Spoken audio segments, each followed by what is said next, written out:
अच्छा, मैं ज़िंदगी में ना इतना नर्वस कभी भी नहीं हुआ। नॉर्मली में जब ट्रैवल करना होता है ना, मैं एक बैकपैक भरता हूँ, उसमें कपड़े डालता हूँ और निकल जाता हूँ। बाकी देखी जाती है कि रास्ते में क्या क्या करना है, कैसे कैसे करना है, कोई मसले होते हैं वो सारे हल हो जाते हैं। लेकिन इस टूर के लिए मुझे तकरीबन 1 महीना हो गया रिसर्च करते हुए, लोगों से राब्ते करते हुए, एक प्रॉपर प्लानिंग करते हुए। क्योंकि अभी मैं जा रहा हूँ अफ्रीका, और अफ्रीका भी जा रहा हूँ 4 हफ्ते के लिए। और इन 4 हफ्तों में प्लान ये है कि कम से कम 5 से 6 मुल्क मैंने विजिट करने हैं, which means a road trip in Africa, in East Africa. Nervous भी हूँ, काफ़ी एक्साइटेड भी हूँ, क्योंकि this is a very unique tour, first time for me in Africa. और अपना टूर मैं शुरू कर रहा हूँ ज़ांज़ीबार से, which is one of the most beautiful place in Africa.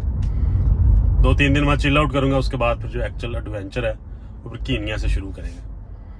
But definitely जहाँ भी जाऊँगा, जो भी करूँगा, अपनी इन्फॉर्मेशन शेयर करता रहूँगा। So stay tuned.